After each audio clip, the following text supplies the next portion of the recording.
tous, aujourd'hui je suis ravie de vous retrouver pour vous faire une vidéo un petit peu spéciale puisque pour la petite histoire, il y a quelques semaines je vous proposais une FAQ et je répondais à des questions sur YouTube, ma vie personnelle et plein de choses comme ça. Sauf que plusieurs questions sont revenues assez fréquemment et c'était des questions sur le fonctionnement de YouTube, comment on pouvait gagner sa vie avec YouTube, toutes ces choses là. Et comme je pars du principe que vous êtes les principaux acteurs, bien sûr d'un côté il y a les youtubeurs mais de l'autre il y a toutes les personnes qui regardent et je pense qu'on en fait tous partie, moi y compris, je passe énormément de temps sur YouTube, heureusement en même temps. Et voilà, la plupart des personnes ne savent pas trop comment tout cela fonctionne et comme pour certains on arrive à gagner notre vie de cette façon-là, je pense que ça peut être intéressant un petit peu de vous expliquer, de vous donner quelques précisions, mais bien évidemment ce n'est absolument pas une vidéo où je vais vous dire des choses complètement folles que vous ne trouverez nulle part ailleurs, mais tout simplement pour clarifier un petit peu les choses, je pense que ça peut être cool. Donc on va tout de suite commencer et juste avant ça, je ne sais pas vraiment si cette vidéo va être un tag, en tout cas j'ai listé quelques questions qui sont intéressantes, mais après je ne sais pas du tout si c'est un tag et qui va tourner. Dans tous les cas, si vous êtes youtubeuse, youtubeur et que vous avez envie de reprendre cette vidéo, il n'y a aucun problème, ça pourrait être intéressant puisque je pense qu'on a tous des points de vue différents et sur ces bonnes paroles je vais commencer. Alors la première question c'est est-ce que tu reçois des produits gratuitement? Alors ça c'est une question qui revient assez souvent et je vais vous répondre très clairement, oui j'en reçois et j'en reçois plutôt beaucoup. J'ai commencé à recevoir des produits gratuitement en mars 2014 et à cette époque là j'avais environ 40 ou 50 000 abonnés et jusqu'à cette période là je ne savais pas du tout que l'on pouvait recevoir des produits gratuitement sauf si on avait des milliards d'abonnés et en fait c'est une youtubeuse qui m'a dit mais quand tu as envie de tester un produit avant de l'acheter, essaie de demander à la marque, parfois il n'y a aucun problème et elle te l'envoie. Et donc j'ai fait ça et là j'ai découvert un monde parallèle et je me suis rendu compte qu'en fait les marques, bon c'est sûr il faut avoir un certain nombre d'abonnés mais elles nous font très vite confiance et il n'y a aucun problème pour de temps en temps nous envoyer quelques colis. Après comment je fonctionne et comment les marques fonctionnent parce que chaque marque a sa manière de fonctionner. La plupart du temps en fait elles vous envoient un petit email, on sort cette nouvelle collection, est-ce que ça t'intéresserait de la tester? Si oui, quel produit, quelle teinte, etc. Quand les marques fonctionnent comme ça, je trouve ça génial parce que ça nous évite parfois de recevoir des produits qui finalement ne nous correspondent pas du tout. Et lorsqu'une marque vous envoie un colis, elle n'attend pas de vous une publicité géniale ou vraiment que vous mettiez en avant le produit x1000. Moi je sais qu'il m'est déjà arrivé très souvent de recevoir un produit, finalement il ne me correspond pas, je vous en parle en vidéo, je vous dis pourquoi je ne l'aime pas et il n'y a aucun problème. Ça faut un petit peu casser le mythe. Parfois lorsque je vous présente un produit et que je vous dis que j'adore ce produit et en même temps je vous précise que je l'ai reçu par la marque, j'ai quelques commentaires qui me disent forcément tu l'aimes parce que la marque te l'a envoyé gratuitement, mais pas du tout. Donc gardez bien en tête que la plupart du temps lorsqu'on vous présente un produit que l'on a reçu gratuitement et que notre avis est positif, c'est lié puisque auparavant on a effectué une sélection et on s'est dit oui on veut recevoir ça, ça on ne veut pas parce qu'on ne va pas aimer, ça ne nous correspond pas. Donc j'ai envie de dire c'est logique que les produits que l'on vous présente, on les aime parce que c'est des choses qu'on avait envie de tester.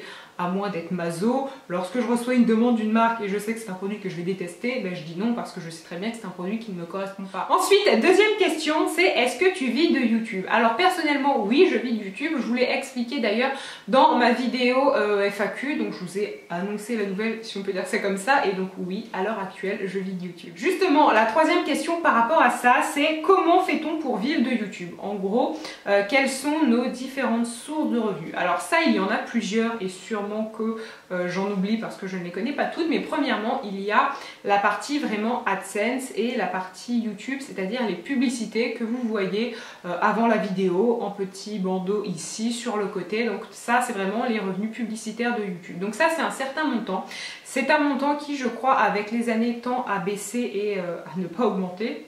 Logiquement, hein, si ça baisse, ça ne peut pas augmenter en même temps. Alison, génial. Je pense que j'aurais fait un excellent prof de maths. Mais tout ça pour dire, voilà, les revenus tendent à baisser. Ensuite, la deuxième chose, ce sont les liens affiliés. Ça, c'est plutôt ancien puisque les premières à avoir utilisé ça, ce sont les blogueuses en général. Et en fait, qu'est-ce que c'est qu'un lien affilié? C'est un lien profond. Lorsque vous cliquez dessus et que vous faites un achat via ce lien, eh bien, la personne qui a créé ce lien, donc la youtubeuse ou la blogueuse, gagne une commission. Donc parfois c'est 2%, parfois c'est 3%, parfois c'est 10%, même si ça c'est très très rare. Et donc voilà, ça fait un petit revenu et bon, ça c'est quelque chose que je ne connais pas forcément extrêmement bien. Ensuite justement, la troisième chose, ce sont les partenariats rémunérés, les vidéos sponsorisées, les opérations, appelez ça comme vous voulez. Et ça c'est quelque chose qui est plutôt récent parce que de plus en plus les marques font confiance. C'est quelque chose aussi que je vais essayer de vous expliquer un petit peu plus en détail, mais grosso modo c'est lorsqu'on fait une vidéo, par exemple on fait une vidéo où on met en avant un rouge à lèvres ou un fond de teint, et bien la marque nous verse de l'argent, donc ce ne sont pas non plus des sommes folles. De toute façon, là tout ce que je vous dis, ne pensez pas que toutes les youtubeuses gagnent 10 000 € par mois, gagnent 5 000 €, ce n'est pas du tout la vérité. Mais tout ça pour dire, les partenariats rémunérés, on en retrouve de plus en plus, et c'est tout simplement lorsqu'une marque nous donne de l'argent pour qu'on mette en avant son produit. Et la dernière chose en fait, et bon la dernière chose non, puisque comme je vous l'ai dit, ce n'est pas une liste exhaustive, la dernière chose ça pourrait être donc la création de contenu. Donc c'est tout simplement lorsque une marque vous demande de lui créer du contenu. Par exemple, je ne sais pas, la marque X me demande de faire une vidéo sur son mascara, et c'est une vidéo qu'elle va prendre, qu'elle va mettre sur sa chaîne YouTube ou sur son site, peu importe, et là tout simplement on est payé pour créer du contenu, ça porte bien son nom. Par exemple, moi c'est ce que je fais pour Au Féminin, tous les mois je leur fais une vidéo et je suis payée pour ça. Donc encore une fois, ne pensez pas qu'on touche 10 000 € ou 1 000 € par vidéo, ce n'est absolument pas le cas, mais voilà, tout simplement on est payé pour créer quelque chose. Ensuite, quatrième question, c'est est-ce que toi aussi parfois tu fais des vidéos rémunérées ou des vidéos en partenariat? Et à ça je vais vous répondre très franchement et je vais vous dire que oui, c'est toujours indiqué en barre d'infos si vous la regardez. Comment ça fonctionne? Parce que c'est aussi sur ce point que j'avais envie de revenir. C'est très simple. En fait, déjà la première chose qu'il faut préciser, c'est qu'aujourd'hui les marques qui font des partenariats ou qui font des opérations, des vidéos rémunérées, il faut comprendre qu'il y en a de plus en plus. Ce n'est pas comme en 2012 par exemple, lorsque j'ai commencé YouTube, où les seules marques qui acceptaient de payer une youtubeuse, c'était vraiment des marques qui avaient besoin en fait de s'acheter une reconnaissance ou des avis positifs parce que les produits étaient tellement mauvais que personne ne voulait en parler sinon. Je schématise un peu et je grossis la chose, mais c'est pas loin d'être la vérité. Et aujourd'hui, des marques qui font ce genre de choses-là, il y en a beaucoup, et ce sont des marques prestigieuses, des marques avec de très bons produits, et surtout, on est de plus en plus libre. Il y a quelques temps encore, il y a quelques années, lorsque vous faisiez une vidéo sponsorisée, vous deviez tout simplement prendre le produit et dire « Oh, il est génial », et voilà, c'était une vidéo revue très basique. Et aujourd'hui, en fait, les marques sont de plus en plus créatives et on peut faire plein de choses, c'est-à-dire que parfois, la vidéo peut être en collaboration, mais la marque ne nous demande absolument pas de dire que du bien du produit, elle nous demande tout simplement de l'utiliser, de dire comment ça fonctionne précisément.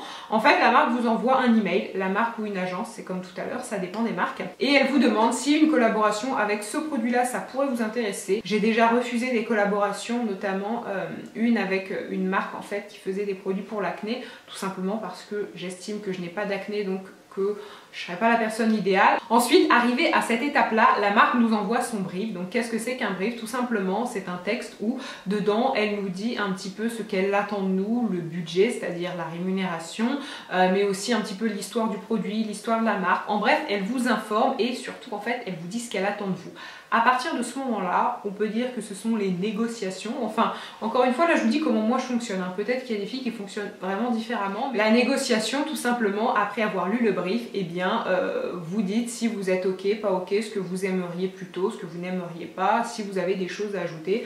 Par exemple, la marque peut vous dire j'aimerais que tu utilises ce produit dans ce type de vidéo-là, et vous, au contraire, vous pensez que ce type-ci de vidéo serait plus pertinent que le leur. Donc voilà, c'est vraiment une partie où vous échangez, et aujourd'hui, vraiment, les marques comprennent ça. Ensuite, après bien sûr, vous recevez les produits, vous les testez, et à partir de ce moment-là, ce qui est intéressant, c'est que vous pouvez encore vous rétracter. Imaginons que vous avez accepté l'opération et une fois les produits reçus, une fois les produits testés, vous vous rendez compte que finalement vous ne les aimez pas du tout. Vous dites à la marque que voilà, les produits ne vous ont pas plu parce que vous avez cette peau-ci ou pour plein de raisons, ça vous regarde. Mais vraiment jusqu'au bout, ce qu'il faut comprendre, c'est que quand c'est une opération, la marque ne vous met pas le couteau sous la gorge, et si finalement vous n'aimez pas les produits ou vous n'avez plus envie de faire l'opération, il n'y a aucun problème, et voilà, personne ne va vous tuer, personne ne va venir vous tuer chez vous, heureusement. Un dernier point que j'aimerais préciser par rapport à cette question avant de me faire taper sur les doigts, tout simplement, là je réponds c'est pour moi, donc je vous dis que moi il m'arrive de faire des vidéos rémunérées, mais ne partez pas du principe que toutes les youtubeuses en font. Je suis certaine qu'il y a des youtubeuses qui n'en font pas du tout parce que ça ne les intéresse pas ou parce qu'elles n'ont pas eu de propositions qui les intéressaient, ce genre de choses là. Donc là je vous parle pour moi, mais mes réponses ne sont pas forcément exactes pour d'autres. Celle-ci m'a vraiment beaucoup fait rire, c'est tu n'as pas l'impression de gâcher tes belles études en vivant de YouTube. Alors ça, absolument pas. Et c'est une question en fait qui me fait sourire parce que récemment j'ai regardé des vidéos d'autres youtubeuses et elles au contraire on leur reprochait de ne pas avoir fait d'études. Donc grosso modo, si je dois schématiser, moi on me reproche d'avoir fait des études comme on peut le reprocher à d'autres, et au contraire celles qui n'en ont pas fait on leur reproche aussi. Donc en fait, quoi qu'on fasse, ça n'ira pas. Ça je l'ai bien compris, mais bon c'est un petit peu l'histoire de la vie. Mais tout ce que je veux dire par rapport à ça, c'est que je n'ai absolument pas l'impression de gâcher mes études, parce que de une, mes études, oui je l'ai fait pour avoir un métier, mais je l'ai aussi fait parce que j'en avais envie personnellement, parce que j'ai appris plein de choses et voilà, c'est quelque chose, c'était une envie personnelle. Pour moi faire des études c'était un petit peu le but, ou en tout cas ça a été le but de ma vie pendant très très longtemps et je trouvais ça très important.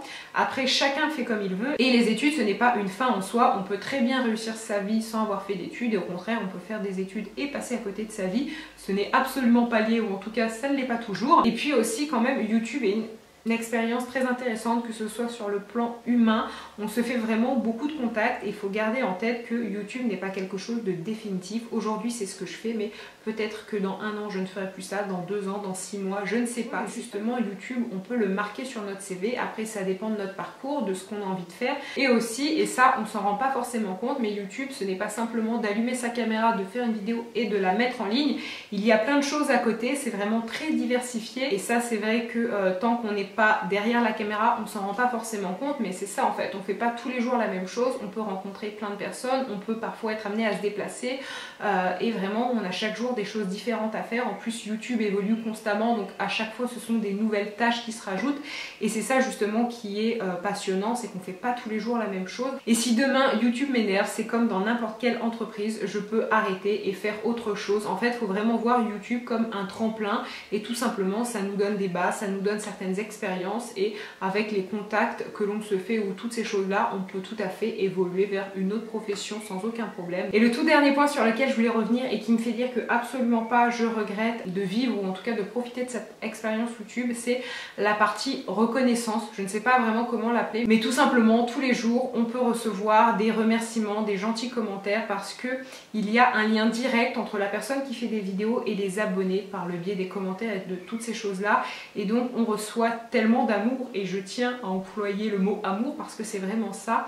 Et à côté de ça il y a tellement de métiers et des personnes qui font des choses extraordinaires et qui ont assez peu de merci, et je trouve ça triste. Et je ne blâme personne, je n'accuse personne parce que c'est la faute de personne, mais parfois voilà j'ai l'impression que c'est un petit peu injustifié. J'ai vraiment conscience que c'est une chance et pour ça je vous remercie 1000 fois et merci à tous d'être là, parce que c'est vrai que vous êtes adorables et je pense que c'est vraiment le point le plus positif par rapport à YouTube, c'est vous les abonnés, parce que vous avez vraiment une concentration très haute d'amour et tant que je peux en profiter, et eh bien je le fais. Un jour c'est sûr j'aurai un travail tout ce qui est plus conventionnel et je serai très heureuse aussi sûrement, mais voilà, tant que j'ai cette chance entre les mains j'en profite et je pense que tout le monde ferait la même chose à ma place parce que c'est quelque chose que j'aime et à partir du moment où ça me rend heureuse et que j'aime le faire, je ne vois pas pourquoi je m'interdirais de le faire. Je crois que c'est assez clair.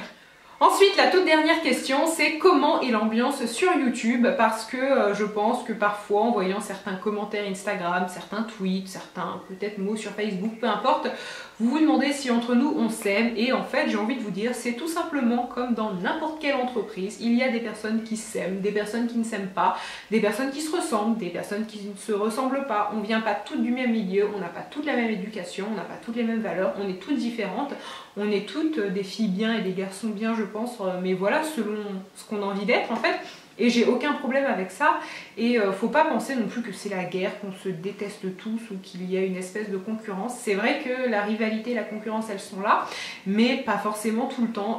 Moi c'est très personnel, mais disons que j'ai tendance à aimer vouloir contrôler beaucoup de choses, même parfois limite névrosée sur certains points, et YouTube en fait ne m'a pas fait que du bien, et à partir du moment où j'estime que YouTube peut me rendre triste, c'est-à-dire les ragots ou toutes ces choses là peut m'affecter personnellement et surtout dans ma vie de tous les jours, là je me dis que c'est pas bon, et c'est pour ça en fait que tout simplement, je vous l'ai déjà annoncé, mais je sais que je vais habiter Nancy, donc c'est là où j'ai tous mes vrais amis, les personnes qui me connaissent vraiment depuis très longtemps et bien avant YouTube, parce que je n'ai pas forcément envie de baigner dans le milieu YouTube et de tout simplement ne pas trop fréquenter ce milieu, tout simplement parce que je pars du principe que par rapport à mon caractère, parfois ça peut m'être nocif, et donc voilà, je tiens à m'éloigner un peu de tout ça. Bien sûr il y a des filles YouTube que j'adore et j'ai aucun problème avec ça, mais après j'ai fait le choix de me concentrer sur ma vraie vie. J'ai vécu 5 ans à l'étranger, pendant très longtemps j'ai pas vu beaucoup ma famille ou mes amis les plus proches. Maintenant que je suis en France, je suis pas rentrée en France pour me concentrer sur YouTube et finalement pour me faire de nouveaux amis ou ce genre de choses là. Voilà, personnellement je ne déteste personne, je ne souhaite de mal à personne et il y a plein de personnes que j'adore sur YouTube parce que je leur fais confiance, mais après c'est un choix personnel, mais je préfère me concentrer sur ma vraie vie et je pense qu'il y a plein de youtubeuses qui fonctionne aussi comme ça. Donc sur ces bonnes paroles, j'espère que cette vidéo vous a plu. Encore une fois, je tiens à préciser que là, ce que j'ai répondu, c'est par rapport à moi. Quand je vous parle des vidéos rémunérées, ce genre de choses-là, ou des liens affiliés, enfin peu importe, ne partez pas du principe que toutes les youtubeuses font ça. Là, c'est pour ma personne. Forcément, j'allais pas vous répondre pour les autres filles et répondre à leur place. Mais encore une fois, ce que je précise, c'est que non, les youtubeuses ne sont pas millionnaires. Ça arrive aux États-Unis. Je ne pense pas que ça arrivera en France parce qu'on parle français, justement. L'anglais est plus universel. Mais voilà, faut pas partir du principe que les youtubeuses sont des princesses et que si et que ça, on est comme tout le monde. Hein, j'ai envie de dire, je ne vais pas vous faire un dessin, mais on fait tout comme tout le monde. J'espère que vous avez une image bien glamour en tête. Et sur ces bonnes paroles, je vous fais à tous de très très gros bisous. Bye!